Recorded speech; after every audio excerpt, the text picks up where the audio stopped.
Приветствую студии телеканала Якутия-24. Это программа News on Air, и я, ее ведущая Саргалана Неустроева. Сегодня я расскажу о юных туристах города Нерюнгри, премьере анимационного фильма «Кындыкан» и о многом другом, прошедшем в республике.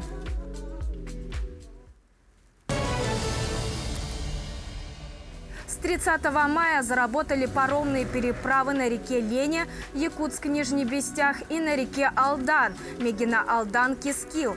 На реке Лене пока задействованы 6 единиц паромов, которые в дальнейшем вырастут до 15. На реке Алдан 3 единицы техники.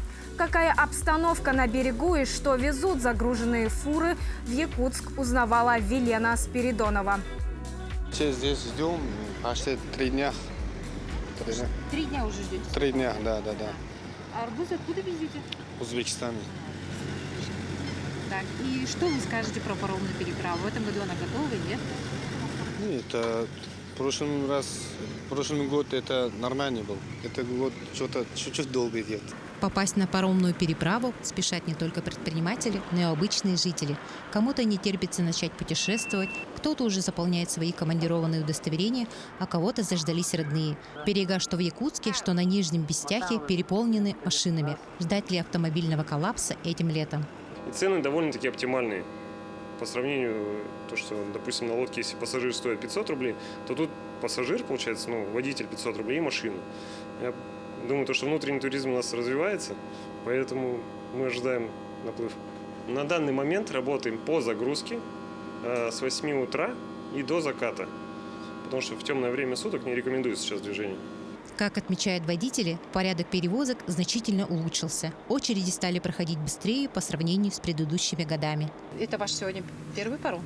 Да, первый. В этом году первый. По работе езжу, в командировке там. Уснера, Усьмая, далее. Я приехал посмотреть паром. Завтра я выезжаю на охоту на тюльпана, Чурапче, поэтому проверяю. Сказали, сегодня будет. Как раз наступил тот день, наконец-то. Еще лучше, что не как раньше, раньше же была драка здесь, ДТП всякие. Сейчас через контролер проезжают, это лучше так делают. На сайте или в приложении «Паромы Якутии» обновлена информация по тарифам. Также любой желающий сможет наблюдать в прямом эфире трансляцию по обстановке на причалах. В грузовых перевозках внесены нововведения. Будут в этом году введена электронная система оплаты за проезд. Что касается других паромных переправ, то там мы продолжим внедрять системы отслеживания в рамках мобильного приложения «Паромы Якутии». В целом по обустройству причалов на участке Нижний Бестях, Даркалах, соответственно, мы планируем забетонировать дорогу, окружную дорогу. Ранее первых пассажиров перевозить начали с другой паромной переправы Качекатса-Махсоголох. А вот на переправах Кангалас-Сотинцы продолжаются аварийно-восстановительные работы. Ориентировочно по данному маршруту суда начнут ходить с 1 июня. Велена Спиридонова, Григорий Хлопков, Якутск. Якутские ученые разрабатывают информационную систему спутникового мониторинга лесных пожаров. Она позволит оперативно в автоматизированном режиме получать и обрабатывать данные различных спутников лесопожарного мониторинга и отображать полученные результаты в виде многослойной интерактивной карты. Подробности в сюжете Ульяны Шагиной. Первая станция по приему данных с метеорологических спутников была установлена в Якутии еще в конце 90-х годов и стала одной из первых в России. Уже тогда Якутский институт космофизики передавал авиалесоохране космоснимки с обнаруженными очагами пожаров. С тех пор технологии шагнули далеко вперед, и сегодня ученые могут получать снимки с космоса очень высокого разрешения. Мы используем данные дистанционного зондирования, это спутниковые данные. В настоящее время на околоземной орбите находится большое количество спутников, которые обеспечивают лесопожарный мониторинг. Несмотря на то, что спутники эти не только российские, но и других зарубежных стран, данные находятся в свободном доступе. Их используют ученые Института космофизики. При этом новая программа, которую они сейчас разрабатывают, показывает не только текущие данные о пожарах, но и другую, не менее важную информацию. У нас есть информация, например, о текущей пожароопасности и прогнозных значениях на неделю. Да? Ну, то есть можно посмотреть, какие территории, например, в течение недели будут относиться к территориям с повышенной пожароопасностью. Помимо этого у нас есть метеорологические параметры, которые имеют важное значение при борьбе, например, с пожарами. Да? Это прежде всего, например, скорость и направление ветра, вообще общая температура, осадки, влажность воздуха, то есть всю эту информацию можно визуализировать. Параллельно ученые изучают изменения растительного покрова в местах пожаров, а используя личную базу данных многолетнего изучения различных местностей, вывели картину лесных пожаров в Сибири в условиях глобального потепления. Мы увидели, что в целом общая пожароопасность повышается.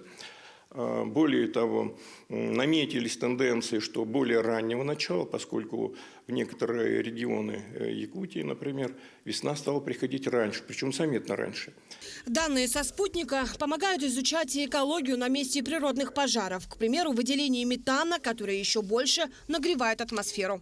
У нас после пожаров остаются гари, которые начинают продуцировать метан. Получается, что у нас после пожаров идет оттаивание вечной мерзлоты, а в вечной мерзлоте у нас хранится очень много углерода, который начинает превращаться в углекислый газ и в метан. Все эти данные ученые изучают по спутниковым снимкам. Кстати, информация о пожарах, которые постоянно обновляются, находится в абсолютно свободном доступе на сайте института. Воспользоваться ими могут не только профильные организации, но и физические лица.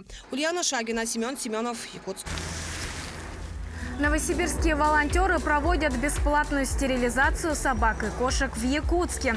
В столице республики команда пробудет с 29 мая по 5 июня в рамках проекта «База реабилитации». Так, всего за 2 дня работы специалисты провели стерилизацию порядка 200 животных. Главная задача волонтеров – гуманным способом регулировать численность бродячих животных. В Якутске специалисты работают при поддержке Арктического государственного агротехнологического университета на базе ветеринарной клиники «Айболит». Кроме того, запланирована встреча специалистов университетов факультета ветеринарной медицины и активистов проекта, в ходе которой они обменяются опытом по работе с потоковой стерилизацией. На сегодняшний день проект выездных потоковых операционных дней был уже в городе Грозном.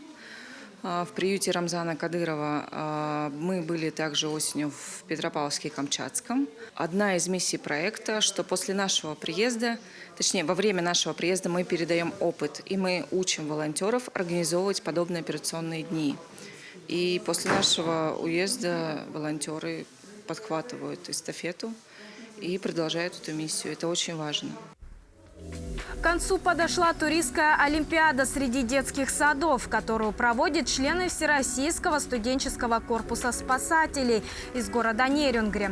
В этом году в соревнованиях приняли участие 214 дошколят. Второй год подряд к нерюнгринцам присоединяется команда алданских юных спасателей. Татьяна Вахнина с подробностями. Вот таким образом команде юных спасателей из детского сада «Снежинка» предстоит переправиться из одной точки в другую. Задача не из легких, но детвора успешно справляется с ее выполнением. Страховочное снаряжение надежно закреплено, а ловкости и сноровки ребятам не занимать. Несмотря на то, что это очень юные спасатели, видно, что у них есть порыв, желание заниматься нашей деятельностью. И за это, конечно же, мы испытываем отрадные чувства. Переправа – это только первый этап полосы препятствий. Организаторами туристской олимпиады «Игратории» выступают члены Всероссийского студенческого отряда спасателей из города Нерюнгри. Среди нерюнгринских дошколят соревнования проводятся ежегодно. Воспитанники алданской «Снежинки» участвуют в олимпиаде во второй раз. Ребятам очень нравится. Единственное, что у нас не получалось приехать в город Нерюнгри, пройти 5-й этап. Гости приехали к нам. В команду юных спасателей вошли 12 мальчишек и девчонок. Преодоление полосы препятствий стало финальным этапом Олимпиады. Предыдущие 4 испытания проходили дистанционно. В ходе выполнения заданий ребята узнали массу интересных и полезных вещей. Спартакиада состоит из 5 этапов. Первый этап – виды костров, второй этап – виды узлов, третий этап – бардовская песня, четвертый этап – Олимпиада «Моя безопасность» и пятый этап – туристская полоса препятствий. Отправляясь в поход, важно подготовиться к любым ситуациям. Например, вот это одеяло незаменимо при охлаждении. В ходе выполнения заданий Олимпиады ребята ознакомились с оборудованием и оснащением, необходимым для оказания первой помощи пострадавшим. Кроме того, туристы попробовали силы в транспортировке товарища. Ну, конечно, очень интересно и очень полезно. Это новое дело. Участие дошколят в играторе педагоги нашли весьма полезным. В будущем алданцы отправятся на соревнования в Нерюнгри. Татьяна Вахнина, Георгий Баранов, Алдан. Знаменитая история девочки Кындыкан теперь в анимационном формате. Мультфильм раскрывает историю девочки, выросшей в стойбище Крайнего Севера, в котором эпидемия оспы в одночасье скосила всех жителей. Яркий этнопроект Кындыкан объединил профессионалов из различных креативных сфер. Над созданием мультфильма работали профессионалы не только из Якутии, но и из российских студий анимации. Работа над мультфильмом началась в октябре прошлого года. Фильм создавался при поддержке компании «Алроса», а также средств гранта главы республики. Главная цель мультфильма – обратить внимание широкой общественности на вопросы сохранения и популяризации культурного наследия Севера и Арктики, а также запустить тренд, чтобы Север и его хранители стали узнаваемыми героями и символами как в России, так и в мире. Премьера анимационного фильма «Кындыкан» состоится 1 июня в кинотеатрах Якутска. Мы хотим, чтобы Кындыкан это стало символом узнаваемым во всем мире. И как это можно сделать? И можно сделать через анимационный бренд. Как, например, Покахонтас, Мулан, Моана, Маугли. Да? Вот это первая серия. А в целом это анимационный сериал о Кындыкан, который состоит из 3 сезонов, в каждом из которых по 9 серий. И в течение этого сезона Кындыкан у нас сама как бы вырастает, да? Потому что она маленькая девочка, нам нужно ее до барышни довести, да. 16-17 июня в Якутске пройдет 3-й международный конкурс виртуозов-хомусистов. В нем примут участие представители 14 стран и 11 регионов России. Всего участниками конкурса станут 40 виртуозов. В том числе 9 хомусистов представят Якутию. Фишкой мероприятия станет одновременная игра всех участников. К важному событию уже вовсю начали готовиться в Татинском районе. Там на днях 100 жителей сыграли на национальном инструменте. Отметим, что именно Татинский район славится знатоками игры на хомусе и родиной отца хомуса Луки Турнина. На сегодня это все, ну а я продолжаю следить за самыми интересными событиями о туризме, быте и традициях Якутии. Встретимся в следующих выпусках News on Air. Всего доброго!